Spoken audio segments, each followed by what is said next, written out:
क्या कभी किसी के शब्दों ने आपको अंदर तक हिला दिया है? किसी ने अनदेखा किया या आपकी मेहनत को नज़रअंदाज कर दिया?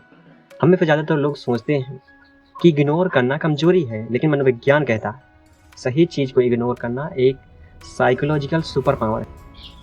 आज हम किताबों और साइंस के आधार पर समझेंगे कि the power of ignoring people सच में कैसे काम करता है। लेकिन सवाल ये है, अगर हमने गलत इंसान को इग्नोर कर दिया तो फिर क्या होगा? तो इसी बात को लेकर चलिए स्टार्ट करते हैं इस आज की वीडियो को। एंड तक बने रहिए क्योंकि ये आपकी ज़िंदगी से जुड़ा हुआ है। अटेंशन की भूख, वैलिडेशन साइकोलॉजी का सच। कभी आपने नोटिस किया है, जब कोई आपकी तारीफ करता है तो अंदर एक हल्की सी खुशी दौड़ जाती है, और जब कोई आपको इग्नोर करता है तो वही दिल भारी हो जाता है। मनोविज्ञान कहता है यह कमजोरी नहीं, यह ह्यूमन वायरिंग है। इन फिल्म्स में रॉबर्ट सियाल्डिनी बताते हैं कि इंसान सोशल प्रूफ और अप्रूवल से डीपली प्रभावित होता है। हम दूसरों की रिएक्शन देखकर अपनी वैल्यू तय करने लगते हैं। अगर लोग ताली बजाएं तो हम कॉन्फिडेंट महसूस करते हैं, अगर चुप रहें तो हम डाउटफुल। इसी बात को the subtle art of not giving a fuck में मार्क मैनसन बहुत स्पष्ट तरीके से समझाते हैं। समस्या यह नहीं कि हम केयर करते हैं, समस्या यह है कि हम हर चीज को इम्पोर्टेंस दे देते हैं। हम हर ओपिनियन, हर कमेंट, हर रिएक्शन को अपनी आइडेंटिटी का हिस्सा बना लेते हैं। वैज्ञानिक रूप से देखें तो जब हमें अटेंशन मिलती है तो दिमाग डोपामीन रिलीज करता है। यह वही रिवार्ड केमिकल है जो हमें रिपीट बिहेवियर के लिए मोटिवेट करता है। यानी अटेंशन लिटरली एडिक्टिव है। इसलिए जब कोई इग्नोर करता है तो दिमाग उसे रिजेक्शन की तरह ट्रीट करता है, और रिजेक्शन को ब्रेन फिजिकल पेन जैसा प्रोसेस करता है। यही कारण है कि हम बार बार फोन चेक करते हैं, बार बार मैसेज रिफ्रेश करते हैं, बार बार सोचते हैं उसने रिप्लाई क्यों नहीं किया। लेकिन यहाँ एक गहरी बात है। मार्क मैनसन एक पावरफुल आइडिया देते हैं, आपकी एनर्जी लिमिटेड है। अगर आप हर छोटी चीज पर इमोशनली रिएक्ट करेंगे तो आपके पास मीनिंगफुल चीजों के लिए कुछ नहीं बचेगा। यानी अटेंशन पाने की कोशिश में हम अपना फोकस खो देते हैं। अप्रूवल सीकिंग हमें दो चीजों में फंसा देता है, एंजाइटी और आइडेंटिटी लॉस में। हम धीरे धीरे वो बन जाते हैं जो लोग देखना चाहते हैं, ना कि वो जो हम असल में हैं। अब सवाल यह है, अगर अटेंशन हमारी बेसिक साइकोलॉजिकल ज़रूरत है तो उसे इग्नोर करना हमें पावरफुल कैसे बना सकता है? यही ट्विस्ट है, क्योंकि असली ताकत अटेंशन पाने में नहीं बल्कि अटेंशन सिलेक्ट करने में। आज एक छोटा सा एक्सपेरिमेंट कीजिए, कमेंट में लिखिए मैं हर ओपिनियन को इम्पोर्टेंस नहीं दूंगा। अगले चैप्टर में हम समझेंगे कि साइलेंस और स्केर्सिटी कैसे वैल्यू बढ़ा देते हैं, और क्यों कभी कभी इग्नोर करना अट्रैक्शन उत्पन्न करता है। साइलेंस और स्केर्सिटी, इग्नोरिंग कैसे आपकी वैल्यू बढ़ाता है। मान लीजिए दो लोग हैं, पहला हमेशा उपलब्ध रहता है, हमेशा अवेलेबल, तुरंत रिप्लाई, हर जगह मौजूद। दूसरा सीमित, सिलेक्टिव, हर जगह नहीं दिखता। अजीब बात यह है कि ज़्यादातर लोग दूसरे व्यक्ति को ज़्यादा वैल्यूबल मानते हैं। क्यों? इसका उत्तर बिहेवियरल साइकोलॉजी में छुपा है। इन फिल्म्स में रॉबर्ट सियाल्डिनी स्केर्सिटी प्रिंसिपल समझाते हैं, जो चीज़ कम उपलब्ध होती है वह ज़्यादा मूल्यवान महसूस होती है। यह सिर्फ प्रोडक्ट्स पर नहीं, लोगों पर भी लागू होता है। जब आपकी अटेंशन लिमिटेड होती है तो उसकी परसीव्ड वैल्यू बढ़ जाती है। अब इसे पावर डायनेमिक से जोड़िए। द 48 लॉ ऑफ पावर में रॉबर्ट ग्रीन बताते हैं कि अटेंशन एक करेंसी है। अगर आप हर समय खुद को उपलब्ध रखते हैं तो आप अपनी ही कीमत घटा रहे होते हैं। लेकिन जब आप स्ट्रेटेजिक साइलेंस अपनाते हैं तो क्यूरियोसिटी उत्पन्न होती है, और क्यूरियोसिटी इन्फ्लुएंस की पहली सीढ़ी है। यहाँ एक और साइकोलॉजिकल कॉन्सेप्ट काम करता है, इंटरमिटेंट रीइंफोर्स्ड इफेक्ट। जब रिवार्ड यानी अटेंशन अनप्रिडिक्टेबल होता है तो उसका इम्पैक्ट बढ़ जाता है। यही कारण है कि सोशल मीडिया नोटिफिकेशन एडिक्टिव है। अब सोचिए, अगर आपकी प्रेजेंस भी प्रिडिक्टेबल ना हो। जब आप हर आर्गुमेंट में कूदना बंद करते हैं, हर मैसेज का तुरंत जवाब देना बंद करते हैं, हर क्रिटिसिज्म का डिफेंस देना बंद कर देते हैं, तो धीरे धीरे डायनेमिक्स बदलने लगते हैं। ग्रीन पावर शिफ्ट के कई हिस्टोरिकल एग्जाम्पल देते हैं जहां एब्सेंस ने प्रेजेंस से ज़्यादा इम्पैक्ट डाला। जब कोई व्यक्ति डेलिबरेटली पीछे हटता है तो सामने वाला उसकी वैल्यू रियलाइज करने लगता है। लेकिन ध्यान दीजिए, यह मैनिपुलेशन नहीं है, यह इमोशनल सेल्फ कंट्रोल है। ओबेल अवेलेबिलिटी टेकन फॉर ग्रांटेड होती है, लेकिन सिलेक्टिव अवेलेबिलिटी रिस्पेक्टेड होती है। यह पैटर्न बार बार दिखाई देता है, लेकिन यहाँ एक खतरा भी है। अगर साइलेंस ईगो ड्राइवन हो जाए, अगर इग्नोरिंग रिवेंज बन जाए, तो वह सेल्फ रिस्पेक्ट नहीं, इमैच्योरिटी बन जाती है। तो फिर सही बैलेंस क्या है? याद रखिए, स्केर्सिटी तब पावरफुल है जब वहाँ इंटेंशनल हो, रिएक्शन नहीं। अब बड़ा सवाल, क्या हर जगह साइलेंस काम करता है? क्या हर रिलेशनशिप में इग्नोरिंग वैल्यू बढ़ाता है? तो उत्तर है नहीं। और अगले चैप्टर में हम समझेंगे कि इमोशनल कंट्रोल और ब्रेन साइंस इसमें क्या रोल निभाते हैं। अगले 24 घंटों में ऑब्जर्व कीजिए, आप कितनी बार सिर्फ रिएक्शन देने के लिए बोलते हैं। एक बार रुकना, एक बार पॉज कीजिए और देखिए डायनेमिक्स कैसे बदलते हैं। इमोशनल कंट्रोल, रिएक्शन नहीं, रिस्पॉन्स की साइकोलॉजी। किसी ने आपको क्रिटिसाइज किया, किसी ने पब्लिक में आपकी इंसल्ट कर दी और आपके अंदर तुरंत गुस्सा उठा, दिल की धड़कन तेज, दिमाग गरम, जवाब देने की तीव्र इच्छा। यह वह क्षण है जहां आपकी असली ताकत टेस्ट होती है। मनोविज्ञान में इसे अक्सर एमिगडेला हाईजैक कहा जाता है। जब इमोशनल ट्रिगर आता है तो दिमाग का प्रिमिटिव हिस्सा एमिगडेला तुरंत रिएक्शन देना चाहता है, लेकिन रेशनल डिसीजन लेने का काम प्रीफ्रंटल कॉर्टेक्स करता है। यानी रिएक्शन तेज होता है, रिस्पॉन्स समझदारी से आता है। ईगो इज द एनिमी में रियान हॉलिडे बताते हैं कि ईगो हमें तुरंत रिएक्ट करने पर मजबूर करता है। हमें लगता है कि हर क्रिटिसिज्म का जवाब देना जरूरी है, लेकिन वो हिस्टोरिकल लीडर्स और क्रिएटिव्स के उदाहरण देते हैं जिन्होंने इंसल्ट या अपोजिशन को इग्नोर किया और वही उनकी ग्रोथ का कारण बना। क्यों? क्योंकि जब आप हर छोटी बात पर रिएक्ट करते हैं तो आप अपना इमोशनल कंट्रोल दूसरों को दे देते हैं। हॉलीडे का संदेश साफ है, रिस्ट्रेन इज पावर। इसी को एटॉमिक हैबिट में जेम्स क्लियर आइडेंटिफाई के स्तर पर समझाते हैं।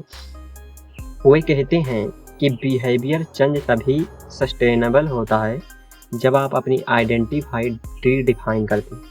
अगर आप खुद को रिएक्टिव पर्सन मानते हैं तो आप रिएक्ट करेंगे। अगर आप खुद को डिसिप्लिन्ड एंड कंपोज्ड पर्सन मानते हैं तो आप पॉज करेंगे। अब इमेजिन कीजिए कि वही इंसल्ट, वही क्रिटिसिज्म, लेकिन आप 5 सेकेंड रुकते हैं, बस 5 सेकेंड। यह छोटा सा पॉज एमिगडेला को शांत करता है और प्रीफ्रंटल कॉर्टेक्स को एक्टिवेट करता है, और वहीं से पावर शिफ्ट शुरू होता है। रिएक्शन इमोशनल होता है, रिस्पॉन्स स्ट्रेटेजिक होता है। रियान हॉलिडे बार बार दिखाते हैं इतिहास में कई महान व्यक्तियों ने पब्लिक क्रिटिसिज्म को पर्सनल नहीं लिया, उन्होंने उसे इग्नोर किया और अपना फोकस बनाए रखा। यानी इग्नोरिंग का मतलब सप्रेशन नहीं, इग्नोरिंग का मतलब कॉन्शियसली डिसाइड करना कि कौन सी लड़ाई लड़नी है और कौन सी नहीं। लेकिन यहाँ एक अनकंफर्टेबल सवाल है, अगर हम हर ट्रिगर को इग्नोर करने लगें तो क्या लोग हमें कमज़ोर समझेंगे, या फिर असली वीकनेस वही है जो हर शब्द पर रिएक्ट कर जाती है? यही साइकोलॉजिकल पैराडॉक्स है। आज से एक सिंपल रूल बनाइए, कोई भी इमोशनल ट्रिगर आए पहले 5 सेकंड रुकिए, कमेंट में लिखिए मैं रिएक्ट नहीं रिस्पॉन्ड करूँगा। अगले चैप्टर में हम बात करेंगे स्ट्रेटेजिक इग्नोरिंग की, जहाँ साइलेंस सिर्फ इमोशनल नहीं बल्कि बाउंड्री सेटिंग टूल बन जाता है। Strategic ignoring, boundaries, toxic behaviour और अटेंशन का खेल। अब तक हमने समझा कि इग्नोरिंग इमोशनल कंट्रोल से जुड़ा है, लेकिन एक और गहरा लेवल है बाउंड्रीज। हर इंटर रिएक्शन इमोशनल नहीं होता। कुछ लोग जानबूझकर प्रोबैक करते हैं, कुछ लोग अटेंशन लेकर कंट्रोल करना चाहते हैं। यहीं पर स्ट्रेटेजिक इग्नोरिंग काम आता है। द 48 लॉ ऑफ पावर में रॉबर्ट ग्रीन बताते हैं कि पावर डायनेमिक्स में अटेंशन एक रिवार्ड की तरह काम करता है। अगर आप हर प्रोबेक्शन पर रिएक्ट करते हैं तो आप सामने वाले को रिइंफोर्स कर रहे हैं, यानी आप अननोन बिंगली उनके बिहेवियर को स्ट्रेंथन कर रहे हैं, यानी कि और शक्ति दे रहे हैं। बिहेवियरल साइकोलॉजी भी यही कहती है, जिस बिहेवियर को रिवार्ड मिलता है वह रिपीट होता है, और अटेंशन सबसे पावरफुल रिवार्ड है। आप सोचिए, अगर कोई व्यक्ति बार बार ड्रामा क्रिएट करता है और हर बार आप रिएक्ट करते हैं तो आप उस ड्रामा को फ्यूल दे रहे हैं। अगर आप कामली विड्रॉ कर जाते हैं तो रीइंफोर्स चेन टूटने लगती है। डीप वर्क में कैल न्यूपोर्ट डिस्ट्रैक्शन को एनिमी बताते हैं। वे कहते हैं कि फोकस सिर्फ प्रोडक्टिविटी का टूल नहीं बल्कि आइडेंटिटी का हिस्सा है। जब आप डिस्ट्रैक्शन को इग्नोर करते हैं तो आप अपनी लॉन्ग टर्म गोल को प्रोटेक्ट कर रहे होते हैं, यानी कि स्ट्रेटेजिक इग्नोरिंग सिर्फ रिलेशनशिप टूल नहीं, यह लाइफ स्ट्रेटजी है। ग्रीन कई हिस्टोरिकल सिचुएशन का उल्लेख करते हैं जहां लीडर ने अपोजिशन को डायरेक्ट कन्फ्रंट नहीं किया, उन्होंने साइलेंस और एब्सेंस का इस्तेमाल किया। रिजल्ट क्या हुआ? अपोनेंट की एनर्जी खुद एग्जॉस्ट हो गई। लेकिन यहाँ सबटल डिफरेंस समझना जरूरी। स्ट्रेटेजिक इग्नोरिंग इमोशनल कोल्डनेस नहीं होता, स्ट्रेटेजिक इग्नोरिंग कॉन्शियस बाउंड्री होती है। अगर सामने वाला आपकी साइलेंस से और एग्रेसिव हो जाए तो यह अक्सर होता है, क्योंकि जब रिवार्ड हटता है तो बिहेवियर कुछ समय के लिए इंटेंस हो जाता है। साइकोलॉजी में इसे इंस्टिंक्शन बस्ट कहा जाता है। लेकिन आप कंसिस्टेंट रहते हैं तो बिहेवियर धीरे धीरे कमजोर पड़ता है। यही कारण है कि बाउंड्रीज शुरुआत में अनकंफर्टेबल लगती है लेकिन लॉन्ग टर्म में रिस्पेक्ट क्रिएट करती है। आप खुद से पूछिए कि आप लोगों को इसलिए टेंशन देते हैं क्योंकि आप चाहते हैं, या इसलिए क्योंकि आप अनकंफर्टेबल साइलेंस से डरते हैं। यहीं से रियल पावर शुरू होती है। आज एक टॉक्सिक पैटर्न पहचानिए, कोई एक सिचुएशन जहां आप अननेसेसरी रिएक्ट करते हैं। कमेंट में लिखिए, मैं अपनी अटेंशन कॉन्शियसली चुनूंगा। अगले चैप्टर में हम बात करेंगे सेल्फ रिस्पेक्ट और डिटैचमेंट की, जहां इग्नोरिंग सिर्फ स्ट्रेटजी नहीं बल्कि आइडेंटिटी बन जाता है। डिटैचमेंट और सेल्फ रिस्पेक्ट इग्नोरिंग का असली पावर मूव। अब तक हमने अटेंशन, स्केर्सिटी, इमोशनल कंट्रोल और बाउंड्रीज को समझा, लेकिन इन सब का अंतिम स्तर है डिटैचमेंट। डिटैचमेंट का मतलब कोल्ड होना नहीं, डिटैचमेंट का मतलब है अपनी सेल्फ वर्थ को दूसरों की प्रतिक्रिया से अलग कर देना। The subtle art of not giving A fuck में मार्क मैंसन कहते हैं कि मैच्योरिटी तब आती है जब आप डिसाइड करते हैं कि किन चीज़ों को वैल्यू देना है। हर ओपिनियन, हर क्रिटिसिज्म, हर रिजेक्शन आपकी ग्रोथ से जुड़ा नहीं होता। अगर आप हर चीज़ को पर्सनल लेंगे तो आप इमोशनली एग्जॉस्टेड हो जाएंगे। मैंसन का सेंट्रल आइडिया है चूज योर स्ट्रगल वाइजली। अब इसे ईगो से जोड़ते। ईगो इज द एनिमी में रियान हॉलिडे बताते हैं कि ईगो हमें हर समय खुद को प्रूव करने की इच्छा देता है। हमें लगता है कि अगर हमने जवाब नहीं दिया तो लोग हमें वीक समझेंगे, लेकिन असली स्ट्रेंथ